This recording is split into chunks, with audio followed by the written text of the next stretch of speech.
Good. Yes, sir. Yes, sir. Welcome to another episode of the It Gets Better at Scale podcast. I'm your host, Louis Beans, and I'm here with Mark with the mic. What is going on? What's going on? Chilling, Mark. How you doing? I'm good. I'm good.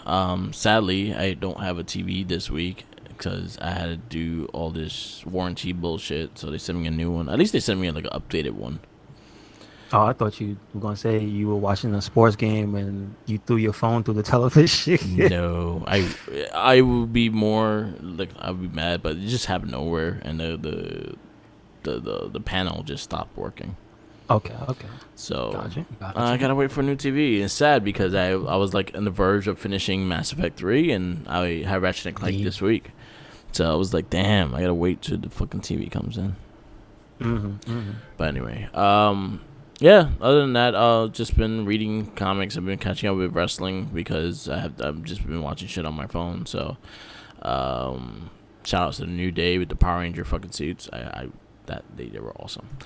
Anyway, Make sure you tell them on Up, Down on YouTube and yes, Twitter and Instagram to please play Battle for the Grid on the show. yes, they should do a tournament. Let's do it. Do a fight tournament. Let's do it. Yep. Sonic the Hedgehog turns 30th anniversary was this week. Really? They had a trailer for it too. So they had the presentation the week before. Yeah. We brought that up, and then his anniversary is the week after. Okay, so that makes more sense now. I got you. Sonic is 30 years old. You know, Sonic is the longest running kids comic. I didn't know that. It's been running since 19. Is it like video game based? Because I'm sure there's other stuff. His comic is based on like more the Channel 7 show than anything. Yeah. Well, I mean, like, as in he's a video game character first that got a comic book. Yeah. So doesn't he have that too? Yeah, he does have that too. He has the longest running video game comic book. Yeah. That makes sense. And then he's the longest running kids comic because it's still going to this day. As in, like, the first series is like all the way through now is the same exact, like, yeah, it just in different companies. Studio, what have? Yeah, okay. As in, like, well, would you know about like the storylines for the original ones? Do you know if they were doing that, or were they just basically like trying to recap the game? No, they did their own. They did their own thing. Oh, really? Okay. They did their own thing. Funny shit is the creator of Kick-Ass, Jupiter Legacy, Kingsman, Mark Millar. That was his start with Sonic the Hedgehog. He did the first 12. Not know that. He did the first 12 issues. That's cool. Okay. So, not a little facts. Were they good? Do you know that? They're funny. I enjoyed them. Like, I read them. No, I just mean the original ones. Because I'm sure now they might be great. No, how'd they start? I read the original ones. They were hilarious. So the original run, it was like a big mix of the comedy from the one cartoon and then the storyline of the Channel 7 cartoon. Oh, okay. So it had a lot of comedy in it. It was a lot of fun. It was a lot of fun comics. I actually went through all. I used to collect those comics when I was younger because I was a big Sonic fan. So I read a lot of those things. The storyline for the Mecha Sonic was fucking awesome. That was probably one of their best storylines they did in the comic book. Do they have any way that you can legally read them digitally? Like Comixology. Okay, cool. Comixology actually has the first like 20 volumes for free on there. Oh, that's cool. All right. So you can read them. Just look at it. You can also read Ninja Turtles on there. You can read the IDW Ninja Turtles. All their comics are on there. Power Rangers. You can read the first 10 trades on there for free if you have the membership. Okay. Membership is like $4 for $4 or $5 a month, and you have access to a shitload of comics. Gotcha. Cool. Yep. And you can just download them and read, or you can just read them while they're there. They're cool. That's how I've been reading Ninja Turtles: The Last Ronin. That's been really good. There's 3 issues so far. The 4th one comes out I think next month, and that's gonna kind of showcase the death of Donatello.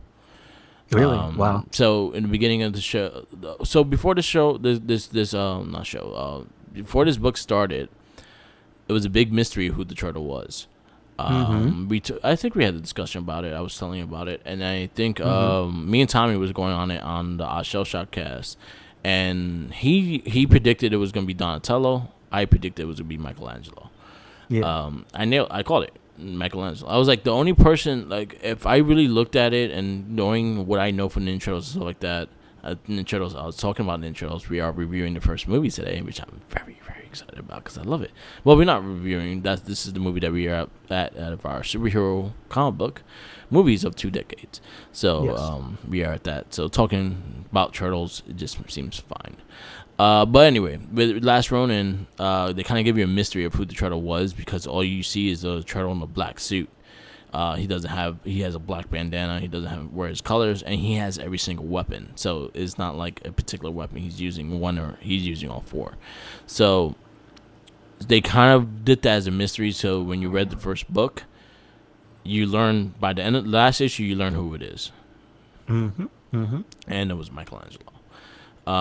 It makes a lot of sense. He will. I think Mikey being it was the smartest is the fact that Raph was too predictable. You knew exactly what if it was Raph, you know exactly what the kind of book is gonna be. Donatello, I just looked at the guy. He's like he has no tech on him. He has no anything on him, and I was like that's not Donatello because I feel Donatello will use technology if he's by himself. Leonardo, again, another one with Raph. It'll be very predictable storyline wise. Mikey, I feel like has the most to prove because he's the silly one. He's the jokative one. He's the youngest brother, considered the youngest brother. He's considered the little one, and compared to all of them and stuff like that. So, I felt like he had the most to prove, and I feel like he does not want to let his brothers down. So basically, that's why he learned all the weapons. That's why he proved himself to get back into this war and shit. So the second issue, they showed how Raphael died. That one was probably the toughest issue too. That when they showed that shit was crazy. He got stabbed in the throat, and he was fighting Karai in the water and shit like that, and she caught him and stabbed him in the throat, or it was his daughter, or her granddaughter, something like that. Anyway, so it's like Shredder's grandson that took over the foot, and he was trying to kill off all his enemies. So little by little, they killed the turtles and things like that. And Mikey just came back to the city as the Ronin. He just found April and Casey Jones' daughter and things like that, and he's trying to take down the Foot. So that's pretty much the premise of the story. Then they kind of go into flashbacks of what happened to the other turtles, which the second issue showed Raphael dying. The third issue, you showed Leonardo and Casey Jones, how they died. And it's really good. It's been really well written. It's been really good, interesting stories and stuff like that. So I recommend it. Definitely check it out. Okay. Good stuff. It's pretty deep too. Like it's pretty detailed. It's bloody and things like that. It's really good. So if you're interested, check it out. The Last Ronin, Ninja Turtles. Definitely check it out. I've been reading that. I've been reading Invincible because the animated show on Amazon Prime. So I was like, you know what? I haven't really read the comic. Like I maybe read maybe the first trade or so, but I have never actually got into the comics. So I just started reading that as well. Comixology has, I think, almost all the trades for free to read on there if you have the membership. So that's really dope. I was actually going through Spawn as well. I was like, you know what? I haven't read a Spawn comic in a long time. So I was like, you know what? Let me read like the original shit. So right now, I think I'm up to the 6th issue of the original run of Spawn. Okay. I just been looking for shit just to read and whatnot, because I feel like right now, like it just Marvel wise, there's so much shit going on that I just don't know where to even start. Yeah, I know. I just in general have no interest. So that's Yeah. that's neither here nor there. So that's not their fault or mine. The things I'll tell you to read, the Power Ranger comics, I think you would really enjoy them. The Last Ronin, I would say recommend that. The Turtles series, the Turtle comic book series, IDW, been really good as well. I've been reading Usagi. Usagi's still running to this day. Same guy, same art, still running it. Good stuff. Anyway, but yeah, check out those comics. They're pretty dope. We have E3 later this week. Late this week. It starts Friday. Well, no game. The game Summerfest starts Friday, I think, and then E3 starts Saturday. Yeah, It's a lot of that's good stuff. weird. We will That's definitely the have, first huh? first time I've ever seen E3 start on a Saturday. Yeah, it's gonna be interesting. We'll have a lot of news for you next week about everything because you're gonna see all the trailers and all that good stuff. Hopefully, good stuff. Well, you know what was messed up? We won't have everything because Nintendo won't be out till Tuesday. Yeah, So then we'll have to be continued part 2 yeah, the week after. Then yeah. yeah. So, yeah, we'll do it in 2 parts. We'll talk about E3 and stuff like that, and most likely they will be introducing shit during that whole week anyway. So we'll probably get some extra stuff anyway. But yeah, I'm looking forward to it. Hopefully some good stuff that actually come out this year. Yeah, hopefully, right? Yeah. I mean, then yeah. again, I mean, it's already not been a bad year for stuff that I've been interested in playing Yeah. already. There's things coming out that, regardless of E3, it's already going to be fine for me. I already got a Monster Hunter. Final Fantasy's about to come out. Yeah. There's news on the file size, and it's huge, which is good. Yeah. People are like, why is it almost 100 gigs? Listen, you want your game to look good? You want those textures, baby. Damn. You want them nice and big so that they look beautiful when you take screenshots of the game. Yeah. So that's what you want. I don't care about no small file sizes no more. I learned the truth. Yeah. Compression sucks. Yeah. I learned the truth. And trust me, I'm sure the real files are probably bigger than that. Anyway, Yeah. because it's not the P. I'm actually curious. They better not screw us, but I'm actually curious about the file size of the PC version of Final Fantasy. Okay. Like, I wonder if it's gonna be 100 plus gigs. Okay. I'm interested. But anyway, like, as far as what's coming this year, before announcements been made before E3, that's fine. One thing I did hear that got delayed that kind of it makes me sad, but it's like, you know what? There's already way too many fighting games to pay attention to. King of Fighters got delayed until next year. Okay. I mean, I actually applaud them because they're one of the, probably besides Street Fighter and then most recently Guilty Gear, right? Yeah. Those two were super I would say good, just good this past year at their advertising. They're having tournaments, they're having their people know that they are around. But I give props to like Virtua Fighter and stuff. So Nice. it's good to see, but it's good to see the companies not giving up because Sega doesn't have a fighting division anymore. So I'm glad they're trying something with Virtua Fighter. Yeah. But like King of Fighters was doing themselves justice because they had character releases this entire time. I think since the beginning of this year, maybe even from something like the first team maybe were released last year. But Yeah. like I think last week they just showed Blue Mary. Okay. So like that's gonna hurt them.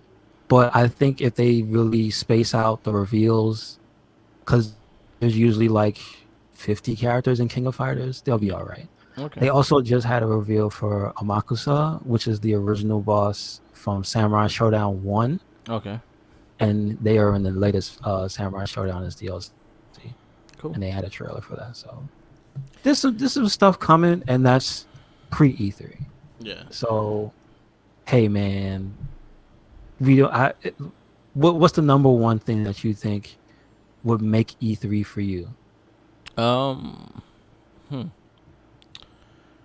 I don't know. Like, I guess, like a really big game, at least to be shown there, like a GTA. What do you 6. want? Is that what you? I is would that love to the see a D GTA game that you want. I would love to see a GTA 6. I would love to see Ghost of Tsushima 2. I would love to see maybe a new Street Fighter, like Street Fighter 6. I think that's not gonna come until next year. But you know what? Why not announce it? Go ahead. I would like to see Tekken 8. Yeah, you know Tekken is like 7 years old. I know, and That's ridiculous, it's still dude. running. I would love to see a new Injustice. It's about time, right? Yeah, because they do usually do a Mortal Kombat and then Injustice, then it'll be in a Mortal Kombat. But then I also heard NetherRealm is making a Marvel game. Let's see if they confirm that. I also saw Ed Boon saying some stuff about Shaolin Monks because somebody got them trending on social media, and then he had a poll. Yeah. And I think it was like, which one of these games do you like? Not even want to remaster. I think it was like, do you remember the most or something like that, the most fondly? And they were like 150,000 votes for Shaolin Monks. Yeah. So mad people want that game back. Shaolin Monks was a really good game. I think they could bring it back, especially with the 2-player aspect of it. You can play online 2-player kind of shit. That'd be dope. Yeah. I would like to see that. That would be something to do. I just want good games. I want some good games. I would like to. There's some remasters I wouldn't mind seeing too, especially like because Ratchet and Clank is coming. I would like to see remasters, collections of the older games. I would love to see a Sly Cooper collection. But that's a lot of stuff, Mert. Hey man, I need the number one thing. Number one thing. Because I got mine. You know. If I have to say, if it's something I really want, but the fact is I don't trust EA, but I really would love to do it, especially because we've been going through the games. The game this month is a new Mass Effect. Yep. Yeah, that'll be my answer. A new Mass Effect. Why you got to say that, Mark? That just makes me sad. Yeah. What's yours? It's just bad when you think that most of the people who made those games are not there anymore. No, so what are you gonna do? But what they did with the remaster, I'm very, very happy with. So I can't I gotta give the credit where credit's due. The remaster ignited my love for that game again. Yeah, I line up buying Andromeda just to go through because I'm about to finish all 3. Why you do that to yourself? Damn, I got it for like $4. Brand new too. Yeah. So I'm like, you know what? Also, I was watching the gameplay of it and looking at the gameplay of it. It looked good. Like the gameplay itself looked like it played well. I don't remember really much of it, so I'm very interested to see my take going to be on it right now. They did fix a lot of the problems it had in the beginning, so it's a fully fixed game. So hopefully, it just plays better, better than I remember. I hope the story is better than I remember. My request, Mark, is that when you play it, I need to know how fast, if at all, do you fall through the floor. Okay. Because that's all I remember from the gameplay. Okay. People just going through the ground. All right. Not good. We'll keep that in mind. But yeah, so I found it for $4 on eBay. I bought it for $4 on eBay, and it's being sent to me, brand new. It's never opened. So I would have just bought it digital. I couldn't give them money. I couldn't buy it digital. What happened? I couldn't find it on the menu digital. Don't tell me they took it off. It wasn't on the PlayStation Store. Wow. Maybe it's only on. It's not. Maybe it doesn't have a PS5 version. Yeah, and I didn't want an EA access. I hope it has a.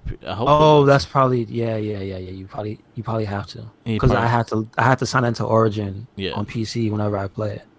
Yeah, so I probably had to get an EA access in order to do it. Yeah, you probably had to do that, and I didn't want to. Damn. Yeah. Good on you. Good on you. Yeah. So $4. My thing I'm waiting for is because it's taking too long. Is Dragon's Dogma 2. They said that game's gonna come out like 7 years ago. Oh damn! Like they were gonna, not that it was gonna come out, that they were making it. Okay. Like 2013, they had mentioned that there was a game. I don't know if you remember a game called Deep Down that Capcom had made that only came out in Japan, and that was them working on the tech for that game. Yeah. And then Deep Down came out, and there was never not another word spoken until very recently about that game still existing. So I need it, man. Yeah. Where is it? We had Devil May Cry 5. I think we had 4 and 5 in the space of time that Dragon's Dogma came out. What Street Fighter had a renaissance. It went through hell and had a renaissance in the space of time that game still has it. Where is it? Is it real? Just tell me it's not real, so I can stop waiting for it. Yeah. That's all. I need that. Yeah. Oh man. Have you tried the Virtua Fighter 5? Have I tried it? No, I haven't touched my PS. Ah, okay. I downloaded it, but again, my TV went kaput, so I can't play. And the sad thing is, I was gonna try the streaming on my laptop. Like you can play the PlayStation on the laptop, but my PlayStation needs to be updated in order to do so. Oh, and I need a TV to update it. So you should just get a. You should have a spare monitor just for. You know what's funny is that I had my old TV here, and then I try to hook that up, and the problem I had with that TV, it started getting the pixelation shit on the corner, so it fully went through. So I was like, all right, so that's done. So I'll toss that TV out too. But it is what it is. When my new TV comes in, I'll catch up with my games. Yes, sir. But yeah, I want to finish Mass Effect. I'm very close. I'm gonna try to platinum it, but I have to. Oh my god, you got like one of the trophies is to beat the Spectre level fucking like you gotta fight 3 versions of Shepard. He's fucking hard. Yeah, that's the pain in the ass.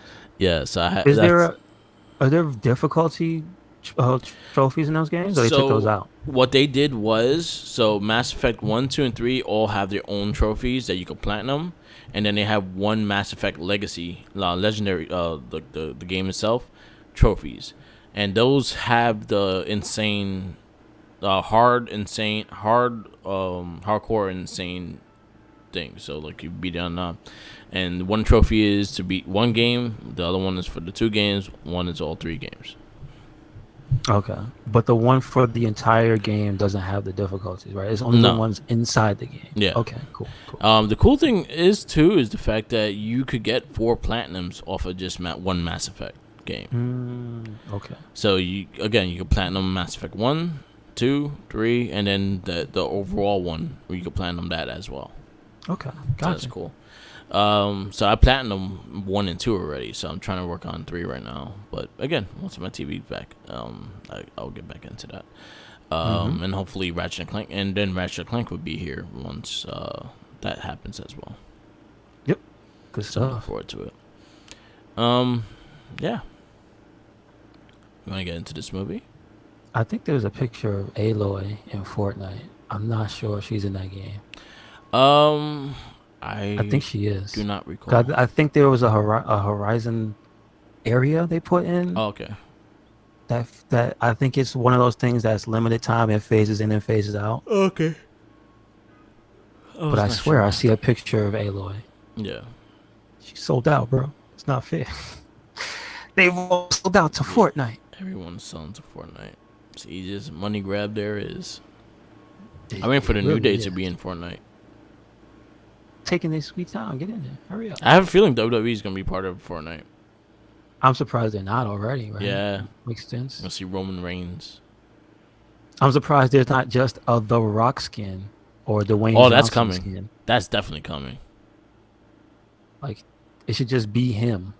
Yeah. That's definitely coming. If it was not coming for that, it's going to come for Black Adam. True. Why is there no Hobbs? Shaw. Hobbs skin. Yeah. All right, so I think that's about it. Yeah, there's nothing really big. Yeah, next week is gonna be all E3 shit. So this week would be. We'll wait.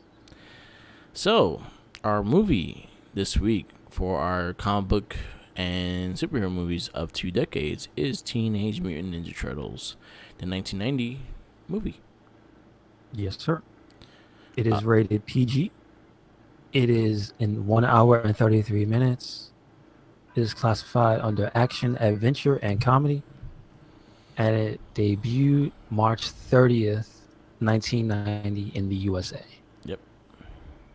And dare I say this IMDb rating is too low. Yep. 6.8. How dare you? How dare you? It's Should bullshit. be at least an 8. It should be a At 10. least. This is true. 10. 10 in my heart. Yes, sir. Uh, Let's see. The director is Steve Barron. I don't know anything about this. so Do you have so there's a familiarity with story. it? There's a story of this. It had 2 directors. So it went from this one dude in the beginning, and then he jumped on to finish it up. He also directed Coneheads. He did what's another movie you probably know that he did? Well, he said he helped. Yeah. He was a camera assistant on Richard Donner's Superman. Yeah. That's interesting. Yeah, he directed Coneheads. That's the only one I see here. And yeah, Peter Laird was in this movie as well. Okay, Anyway. so we got the writers, Kevin Eastman, Peter Laird. They have who else is? Bobby Herbeck, Todd W. Langen, and he's also there again. So it's just Yep. all the credits for this movie. The main stars, we have Judith Hogue as April O'Neil, Elias Koteas as Casey Jones. See, now we got they have them separate, so I'm going to go in order. Yeah. For Raphael's voice, we have Josh Pais. For Leonardo, the body, because it is a weird order here. David Foreman.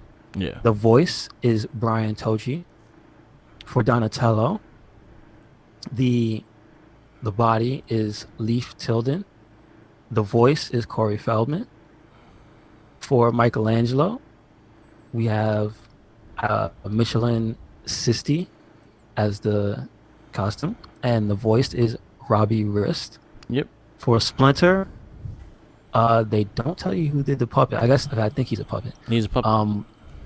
They have Kevin Clash, we all know as Elmo. Yep. For the Shredder, we have James Saito.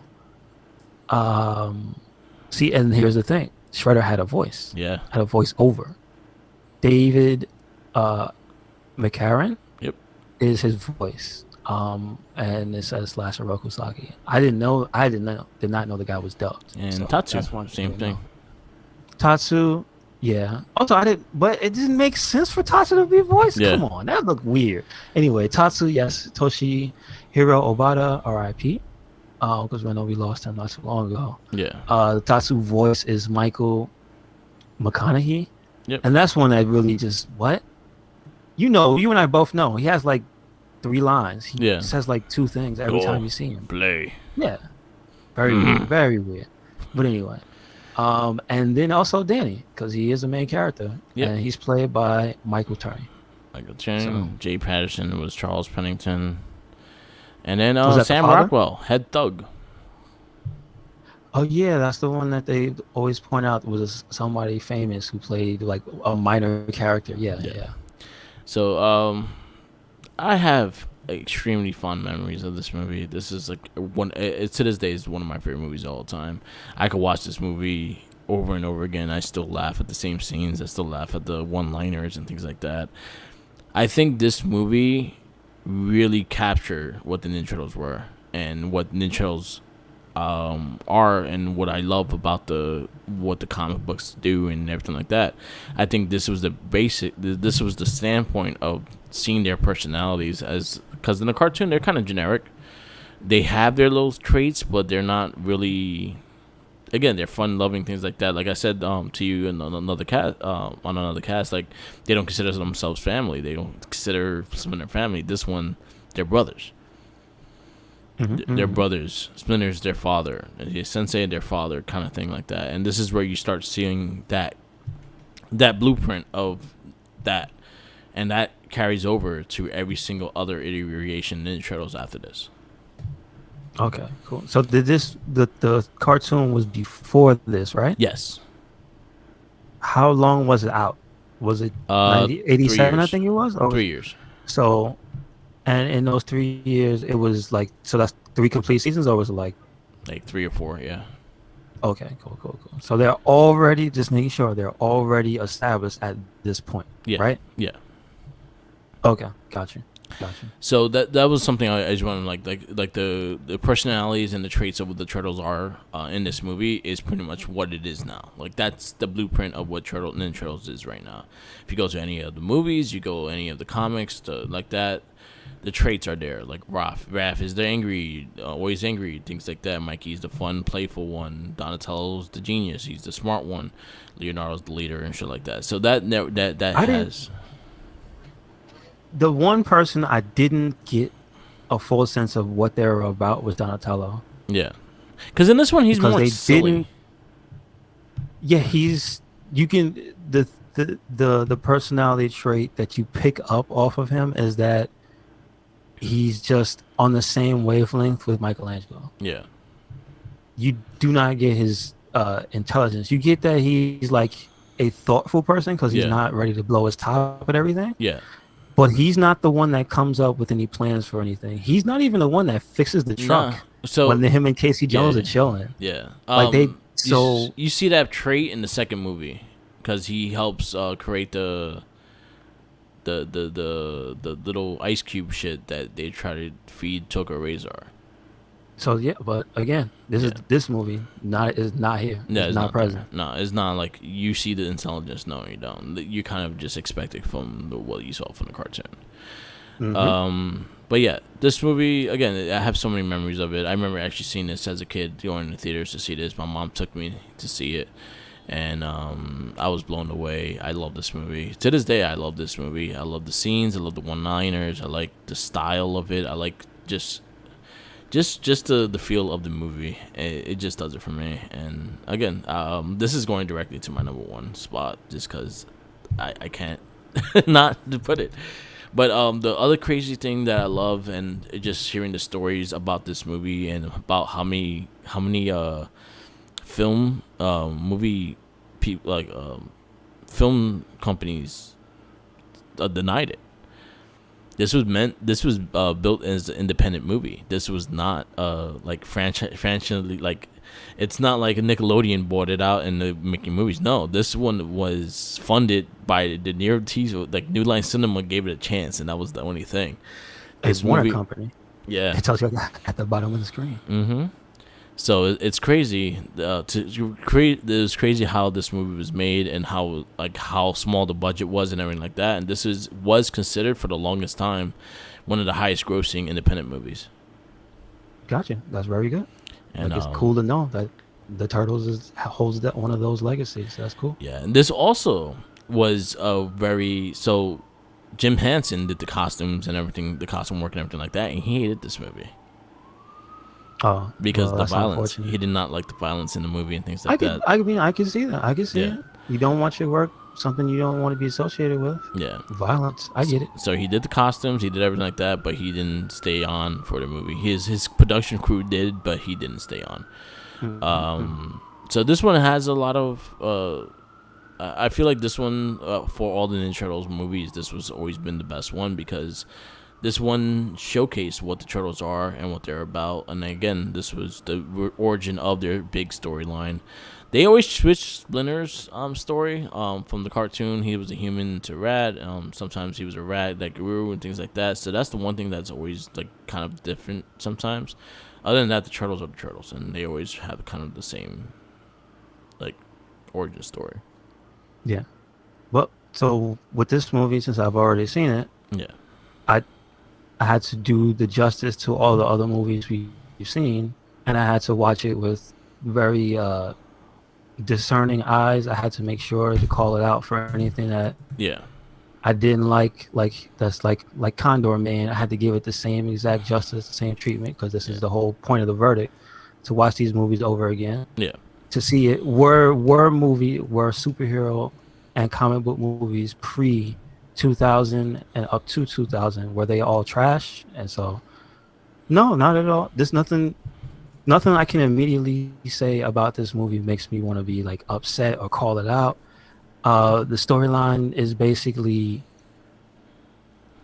I guess, if you know the Turtles, it's not hard to follow along with it because it's, like you said, it's so similar to every different version of the origin story, at Yeah. least. yeah, So we get the Splinter mutated because of mutagen. Yeah. We get the turtles mutated because of mutagen. There's no name. It's just called the radioactive substance, the Yeah. green substance. We see the canister, Yes. so we get that part. There is no mention of mutagen by name, so I shouldn't say that. Yeah.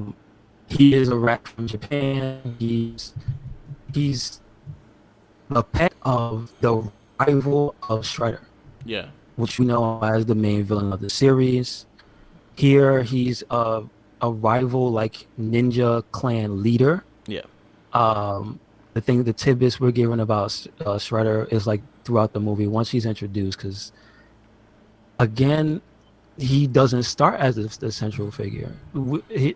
His Foot Clan is more the main menace in the beginning because Yeah. you don't know who the leader is. Mm-hmm.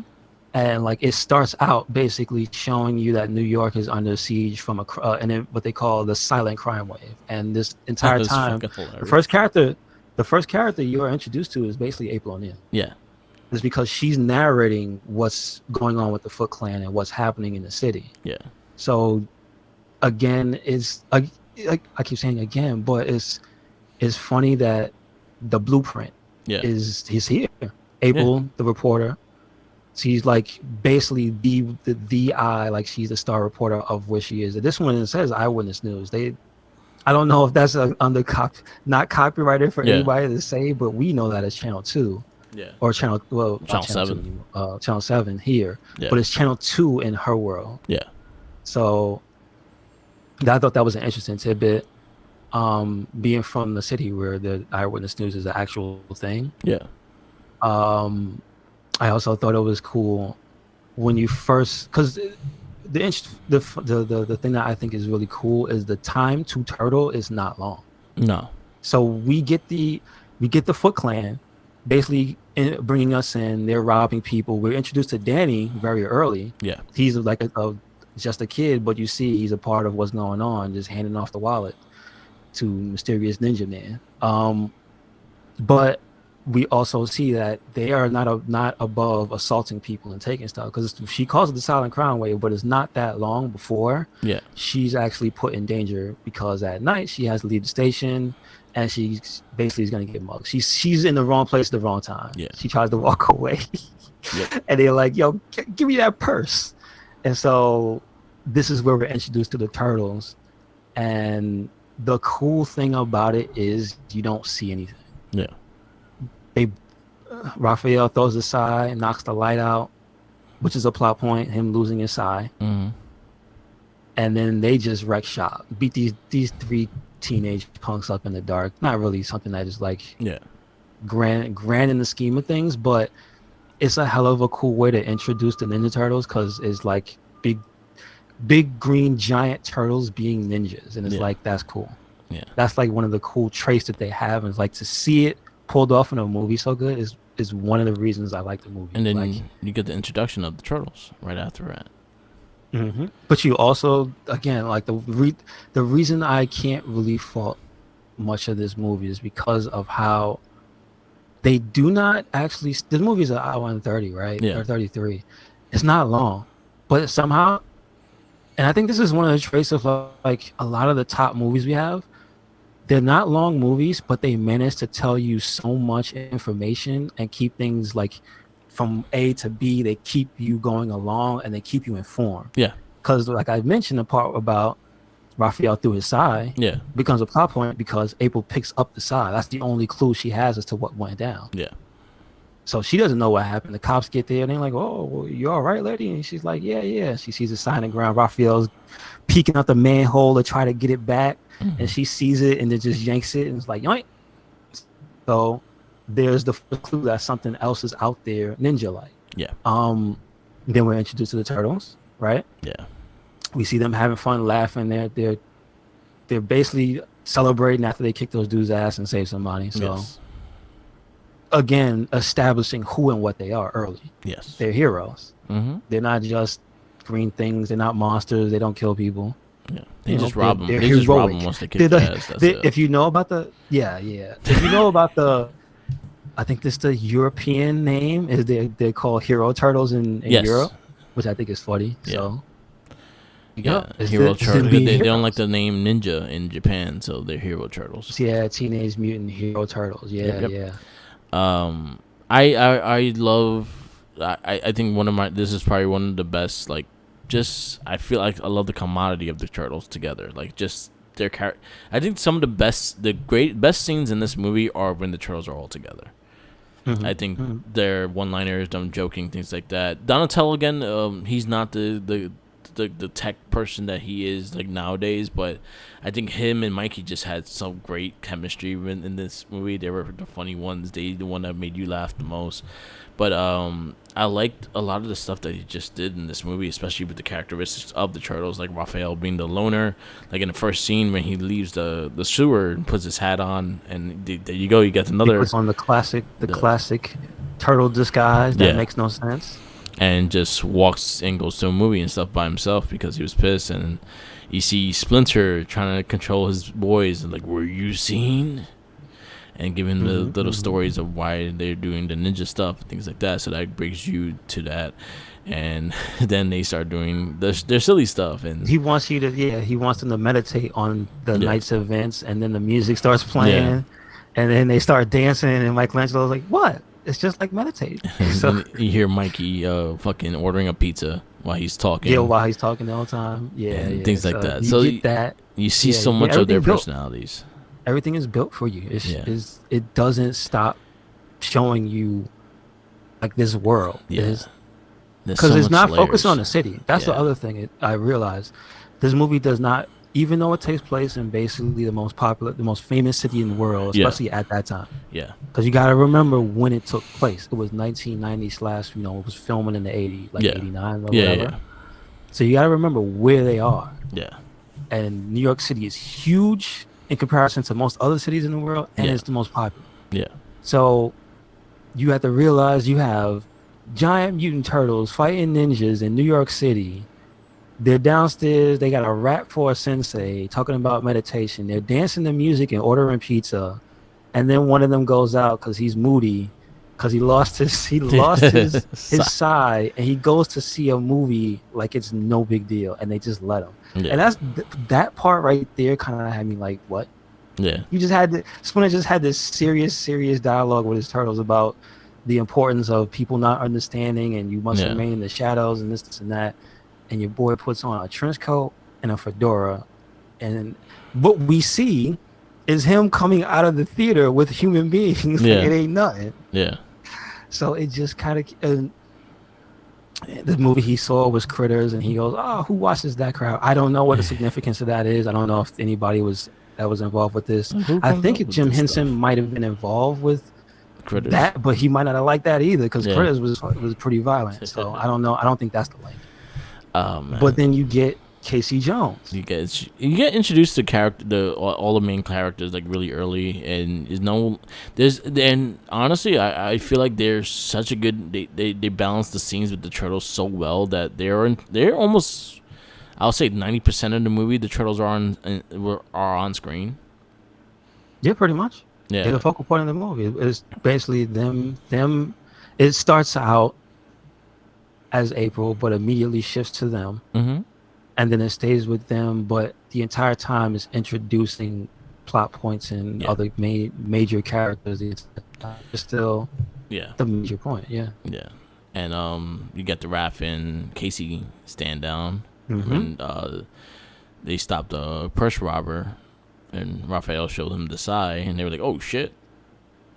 So yeah, that point I thought was cool because it kind of showed you the two different sides of the vigilante coin. Yeah. Because Casey Jones is gonna whip their ass. Yeah. Like, in the reason those two fought, Raphael and Casey Jones, was because Casey Jones was like, I'm gonna teach these guys a lesson, and Raphael's like, they good. We got the purse back. What else we need? So Yeah. then they have a little scrap Yeah. because of their differences, and then Raphael being cocky also. That's Yeah. like another character trait they show you, is that he's cocky as well. Yeah.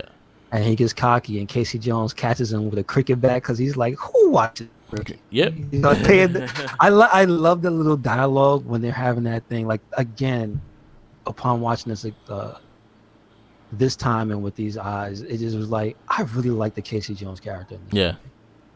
Not too many lines, but everything he says or is involved in is impactful. Like, Yeah. it's just cool. And It's like during it's just that, one of those things I wanted like Go I ahead, wanted to point out that it reminds me of almost like in a superhero cartoon when it's a team up. yeah. And it's just like this other character just comes in and is like, oh, he's cool too. And he's Yeah. teaming up with my favorite characters. And like when he saves them later on, like it's just so much. Yeah, like Casey Jones is pretty dope in this Yeah. movie. And then during that whole scene, also you had this one of my favorite freaking scenes ever is when Donatello comes they skateboarding into the sewer and Michelangelo just sitting there waiting for his pizza, and Donatello talks about, do you think about what Splinter was talking about? Because Splinter was talking that he's not going to be there that long for long periods of time. Forever, yeah. Yeah, and Mikey just kind of just like ignored what he was talking about. And he was like, "Pizza dude's got 30 seconds." Yeah. And then That was it. yeah. Again, just the little threads there. 'Cause, again, he was ordering the pizza. And you know? And then you see the Domino's guy looking for their apartment, like, bring it down here. It turns out that's the guy in the suit. Yeah. So, no, that's the 100%. voice. My bad. That's the voice. That's the voice I of forgot. Michelangelo. Yeah. Michelangelo. Yeah. There's a lot So of them that's like pretty that funny. because if you actually when Raph was chasing Casey Jones and he rolled over the cab, that yeah. was Raphael. In the Gotcha. cab. Gotcha. There's a lot of things like that in Yeah. this movie, so which is really There's cool. a lot as of well. little Easter eggs. Yeah. Yep. But those lines that's like, to this day, everyone goes by like, forgiveness is divine, but never pay full price for late pizza. 100%. I Yeah. love that fucking line. So good. I gotta So get a good. T-shirt of it and everything like that. So One of my other favorites is when Mikey was watching the cartoon, and he's like, "Ninja kicked the damn rabbit." Mhm. They're watching the tortoise and the hare. they're watching the show. They're watching. I think it's Rocky and Bullwinkle, and it's one of the side cartoons. Yeah, it was a tortoise. That And had it was the a tortoise and a hare. Yeah. There's a lot of things like that in this movie that just has a lot of character and a lot of fun and a lot of jokes. And Casey Jones was in one of them too. Like just his presence, and when he did fight alongside them, like in the big warehouse, the big fight scene when Raphael got fucked up. That scene when he just pops up like, Wayne Gretzky on steroids. Cause yeah, I like it. But then I like how they showed you why he was there. Yeah. Because he saw Raphael when he got pissed off on the roof. Yeah. You know, when he was just doing martial arts by himself. Casey Jones saw him through his binoculars. It was like, what's this giant green thing on the rooftop throwing kicks? What's up with that? They also did an amazing job just capturing the fun they had fighting, especially when we get to the warehouse with the house scene, in April's apartment, and you just see them doing the silly shit like with the symbols and the fucking when Donatello spins him for the spin. He did like a spinneroonie. And like Donatello squirting water in the person's face and things like that. The guy tried to drown him. Yeah. The foot soldier tried to drown a turtle. All right. And then the nunchuck, the nunchuck. That's showdown. my favorite part of the movie. Yeah. The nunchuck duel had me dying, dude. Yeah, the nunchuck duel was always great as well. And then it does just so many memorable things in these movies that just makes me happy, and I every time I watch it, I just get a smile on my face, and I'm happy. I introduce these movies to my nieces, my nephews. They all love it as well. It's just it has so much personality. It does capture what I want in an Ninja Turtle movie, and no other movie has captured that. Even the later ones with Michael Bay, I can't stand them. So this one was the one for me. I love this movie. I really do. Yeah. Just a few more details I noticed. I never noticed before. I never actually paid attention to Shredder's cape. Yeah.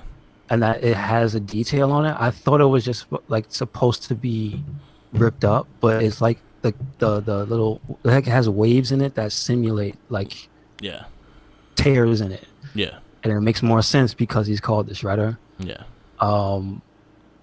Like it makes we were talking about the hideout with all the children, the wayward children being there, and just like how plausible it was. It's like it makes a lot of sense, especially for 1990, to have all these runaways and whatnot because of you, I was looking at just the sheer size of his army. You have to remember again, he's in New York City where there's millions of people. Yeah. And you think like, it looks like that he had about 200, 300 strong. And I'm like, yeah, that makes sense. Yeah. That's not like some ridiculous, huge number of kids that would just disappear and join this thing. Because you got to remember, they show you the environment they're in. There's unlimited video games. There's, for the kids that want to smoke cigarettes and just hang out, there's that. They got pool tables. They got music pumping in. There's MC Hammer blasting on. Yeah. I assume. I don't know if the music is really playing, but there's MC Hammer on the stereo. There's like, it's basically a paradise for all the kids who would end up in juvie. You know what I mean? Yeah. Or all the kids who would skip school or something. And it's just, you see that, and there's like, the only supervision is ninjas. Yeah. The only real father figure or parental figure is Tatsu and Shredder. That's it. Yep. And the older ninjas, the older members of the clan. And then the way they have the meeting structure where he shows up and everybody just lines up and they roll out the tatami for Shredder and whatnot because they had to keep it authentic. And I was like, man, that's a level of detail they didn't have to have. Yeah. But I appreciate that. Like, I like all the clues to show you that Shredder is no nonsense. Like, this is real deal. Like, yeah, it's fun and games for you guys while you're here training and whatnot. But like, for those who are going to go out there and do the real deal, like, it's the real deal. Like, yeah. Shredder's not playing games. They out there fighting to win. If they have to, they're gonna kill somebody. Yep. You know what I mean? So I just like that they show you all the detail that you need to see what they're up. Oh, the turtles are up against, basically. Yeah. And the hold he has on the foot, because his speech is almost identical to Splinter's. Yeah. I am your father. Yeah. Everything you will have will go through me, and this and that, and together I will give you the family you never had. Yeah. So like, again, you paying attention to the words being said by the characters is like, I can see how people think that Shredder was kind of like a one note thing if you weren't really paying attention, but if you were and listen to what he says and listen to what's going on when he's on screen and whatnot, it's like, oh dude, this guy's a hell of a badass, dude. Yeah. So like, again, watching this, and then the scene with the house. Yeah. The scene with the house. Again, when we first talked about this, I said it dragged. I was like, man, the only downside was the part when he went to the house. And then the last time we saw it, I forgot what it was we watched it for. Oh, it was because we watched all three. Yeah. I had mentioned, man, this scene is like 5 minutes long. Yeah. It's like the only time where they take to regroup because they're defeated. They were beaten down and everything. So they lost. And then it's like, man, it doesn't even drag on for that long. And it's actually a really good scene because you have the touching moments. Yeah. You have the Jedi moment where Splinter shows up and gives him a pre-recorded message in the fire. Yeah. That's probably about the only other thing I go, that doesn't make that much sense because that's not a current message. He's not saying that to them. Yeah. Because if you think about him being captured, yeah, that's not what he's saying. So what they're the vision that they're getting from that seance that they're having is like, Splinter's busy right now. Please come back, but please leave a message. It's just like, oh yeah, you're trying to mentally contact him, but he's kidnapped right now. So here's what you get. It was also a lot of the stuff he said in the beginning of the movie, but it's not one for one. No, that's it's the not. thing. It's not the exact. That's what made me just laugh. Yeah, because like, he didn't say this. This is a pre-recorded message. How do you spiritually get a pre-recorded message? Like, that's kind of crazy. Yeah. But I actually I appreciate the farm scene a lot more because it kind of showed them defeated. It had that whole sense of defeat when they lost, and then the whole thing with Donatello, Casey Jones just talking shit to each other was funny. It showed everybody. It basically showed everybody bond. Yeah. It showed Raphael and Leonardo bond. Yeah. It showed Casey Jones and April bond. It showed Casey Jones and Donatello bond. It showed Michelangelo just having fun the entire time. Yeah. And I liked Oh yeah. I like this the art when she was drawing the turtles and kind of explaining what was going on and things like that. I think that was a really good home story. Just the fact that, again, them getting back up and dusting themselves off and getting back up. The Leonardo waiting for Raph to give up because he feels like he failed him as a leader, and like Donatello just trying to find. Well, they don't really give you that. They just give you that he's concerned for his brother. Because remember, 100%. the last thing they showed you They fought. was those two at each other's throat. Yeah, exactly. So that's because as a leader, usually that would be something that you will. Because I was like, I told him we don't need him, so I could see that being that. Yeah. So it's a lot of those things. Like I appreciate that farm scene a lot more now than I did when I was a kid, because it was just like I was like, when are they gonna fight again? And now I look at it and I was like, yo, that's a big key moment of the movie, because now they're dusting themselves off, they're training, they're getting back into what they were, and they're them brothers first, and then whoop someone's ass second. And then just the fact that after that defeat, they're all now on the same page. Yes. All of them, and that includes April and that includes Casey Jones. So that they have a bigger, stronger force going in, even though they're not all going to fight, because April's not going to fight. Yeah. But when you have a team, not everybody has to fight. Yeah. But it's good to have everybody on the same page, and like that's the big takeaway from that moment, was like they got this stuff together, and now everybody's ready to go back and get Shredder. Like, let's end this. So let's get his ace. Yeah, it's a powerful. It is a good scene for the movie, and it's a scene that you, to be honest, surprising. Yeah. They didn't have to have it. Yeah. Like that's what this is. When we talk about going back and forth between this and RoboCop, the reasons I like RoboCop is because it's not just a dumb action movie. Yeah, it's gory and violent, yes, but when you take into account all of the moments, all of the emotion that they put in the movie, Yeah. especially regarding his family, and then you come here and you go, yeah, it's also, you can have action movies, 90s action movies with crazy over the top stuff going on, but you can have emotional moments of like reflection and growth in it, and it doesn't have to be like this thing where you start groaning because it's cliche. Yeah. Like they did it good, basically. So props to the movie for that. They did it good. 100%. Then we go to when they return to New York, and they get attacked by the Foot, and the whole fight scenes was fun. It was just, again, the Turtles all teaming up now, trying to get Casey Jones goes in there, follows Danny into the warehouse to get Splinter. Yeah, to clean up that side plot with Danny. They finally get the confirmation that he's in the Foot, because this time they don't know. Yeah, they found him hiding in the locker underground in their lair. Yeah, why? Nobody knows. Yeah. Then Casey Jones follows him, and then they find out he's in the Foot. Yep. And he knows where Splinter is. Yep. So we got, and that part was cool, where Casey Jones fights Tatsu, hits him with the golf club, like all that stuff is pretty fun. Nah, it was really fun. And then again, you still get the silliness too when the Turtles get back to the lair. They're like, oh, I had some pizza in here, and then they see it, and it's all moldy, I love that. molded up.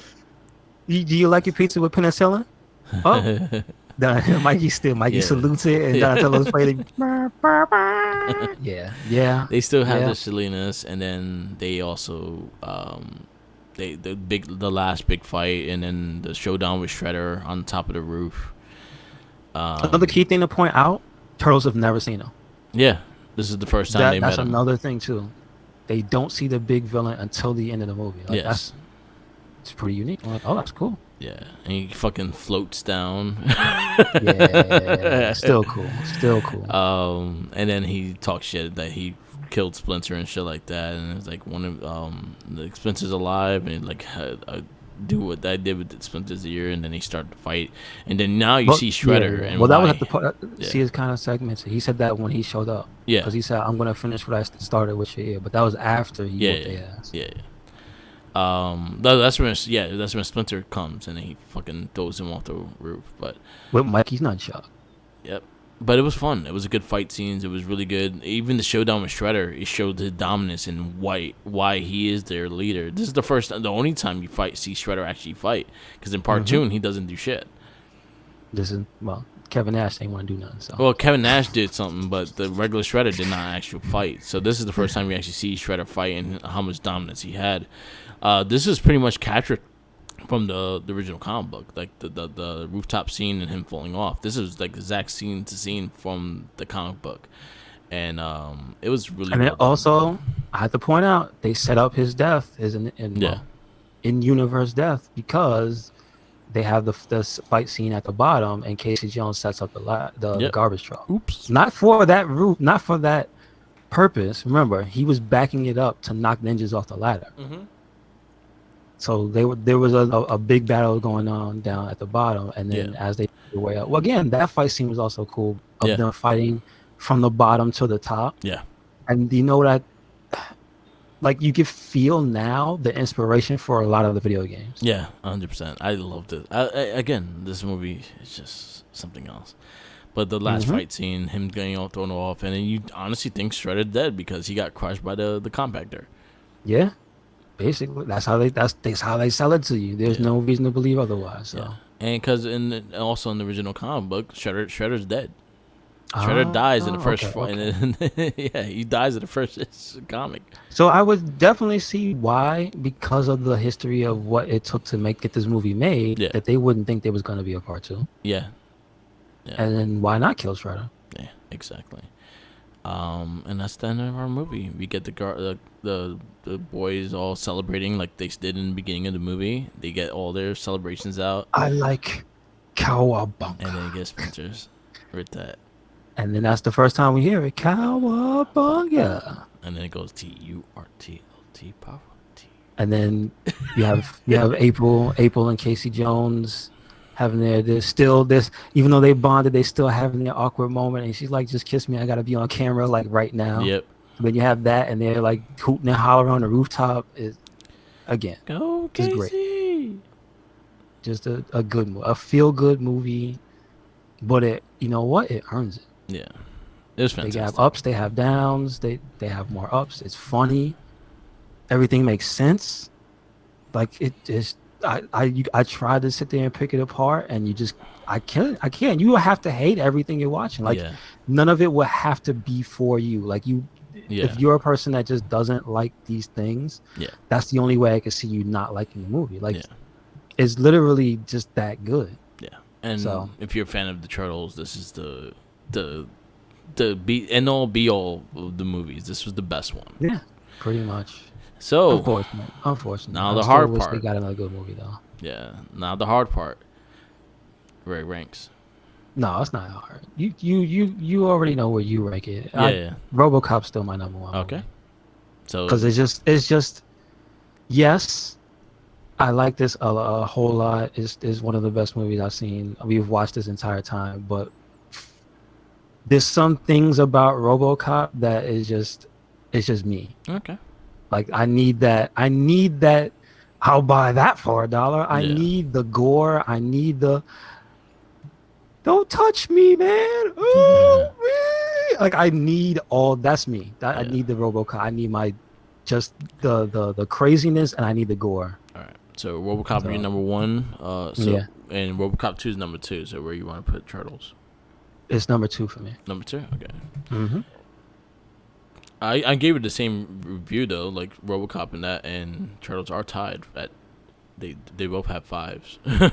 I can see it. Yeah. So my review so far is Turtles number 1, RoboCop number 2, Batman number 3, RoboCop 2 number 4, Superman number 2 number 5, Darkman's number 6, Flash Gordon's number 7, Superman 1 is number 8, Dick Tracy's number 9, and Toxic Avenger is number 10. That's about to get out my list. Oh shit. Huh? I said, Toxic Avenger.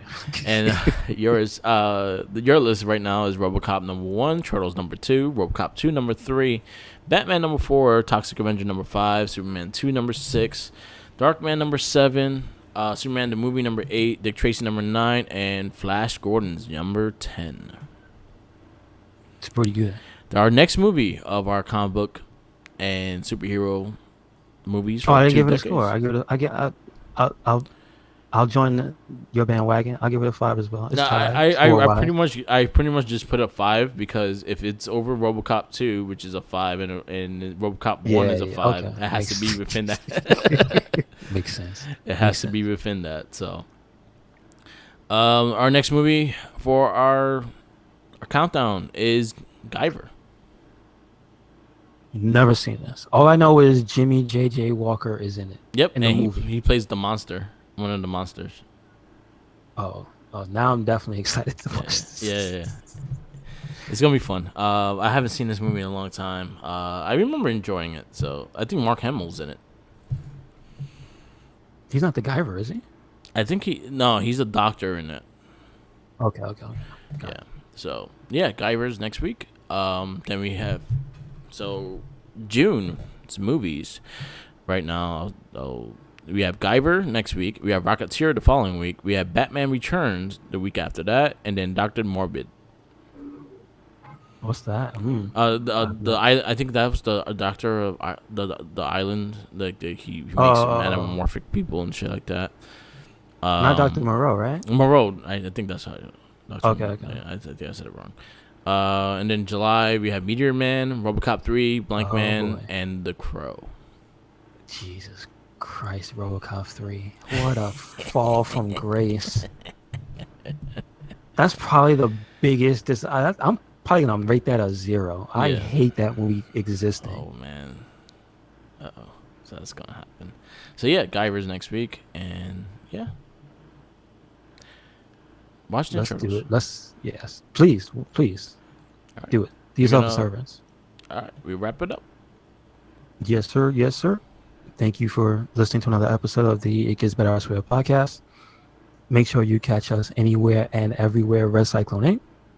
That is Twitter, Tumblr, Instagram. That is YouTube, SoundCloud, and Spotify. And also our WordPress, Red Yep. Cyclone Inc. And that's everywhere. Yep. Where you at, Mark? Follow me on Instagram, Tumblr, Twitter, Twitch, YouTube, and SoundCloud. All Mark with the Mic. Follow our other podcasts on Spotify. We have the Odd Shell Shock, Not a Trekkie, the Game of Rage, and the Morphin Cast. And those are all monthly casts. We should have a new one up this week for the Morphin Cast. So definitely check that out. Peace out, laters, and always remember, follow the Jinkies. Follow the Jinkies. He's out there. Grilling and chilling. Yep. Take them sandwiches. Oh, damn. Did he have some? Nah. Don't do it to him. He did. Don't give him that. It's not allowed. Peace out, laters, and yeah, be prepared for E3 shit, because that'll be next week. Hopefully, fingers crossed. That's all I gotta say. Fingers crossed. Let's make it good. I hope it's good.